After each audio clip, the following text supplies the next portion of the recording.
Young adults and teenagers all over the country are getting ready for summer and the parties that come with it. Late nights, friends and lots of alcohol. But does anyone ever stop to consider the damage that could be done to these young bodies?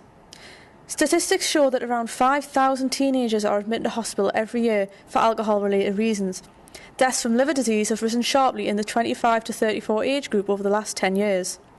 Recovering alcoholic Bill Lindsay knows only too well how seemingly normal drinking can escalate into something much worse.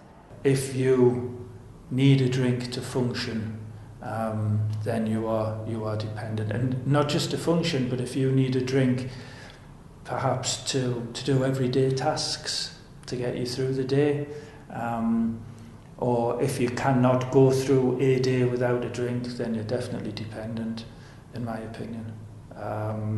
And it could even be even worse than that. If you can't get through a week without a drink, then you are dependent. So it will come in different guises and different shapes. But yeah, if you cannot get through a week without a drink, then you've got a problem. Yeah, I started drinking like many people, just young age, quite enjoyed it. I hear people saying, I drank and I didn't like the taste. I did. I enjoyed it. I enjoyed the effect. But for me, it became a general progression. Got to the stage where I was drinking every day. I couldn't hold a job down. Went from job to job. Ended up in hospital several times, car crashes, the usual things you would associate with addiction, because that's what alcoholism is. It is an addiction. Marriage breakups, divorces, business breakdown, hospitalisation, and then eventually rehab. So I had to go through an 18 months rehab program of 6 months residential, 6 months shared housing, 6 months what they call floated support, which is your own place, but you've still got support there. And eventually got signed off from that. So I've now got my own place and full-time job, but it took a long time. And if young people are thinking now, at whatever age, that they've got a problem, now is the time. Not to wait until you're nearly 50, because sometimes I think it's a bit of a waste.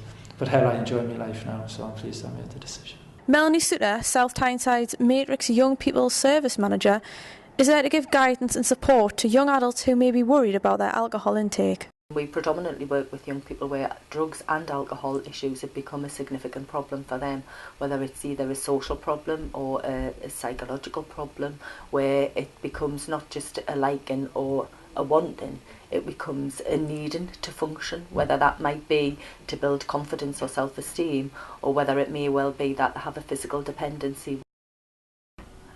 The pressures, I think, for young people to drink, particularly in England, is the fact that it's often perceived as a cultural norm. The North East has got the highest number of young problematic drinkers, although what we have to acknowledge is that not all young people drink, and what we tend to do is focus on the negative aspects of those who do drink and forget about the high proportion of the majority that possibly don't drink. Lots of things have come from why young people drink and why they drink in a harmful and hazardous way.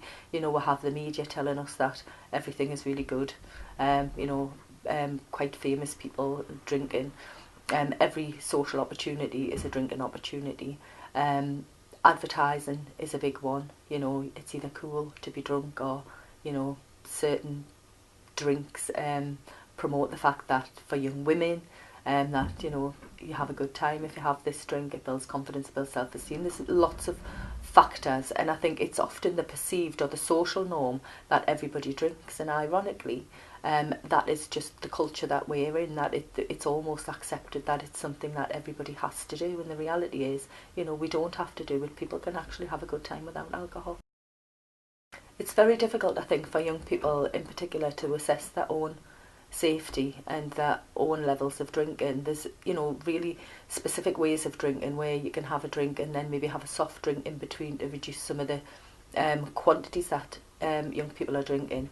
But when you look at that, and you have to ask yourself sometime, if you've been in a situation where that you can't remember things, where you've put yourself at significant risk, or you really feel is that you've been out of control to a level of intoxication, then maybe you need to be asking yourself the question, am I possibly drinking too much, and will that cause me a problem in the future?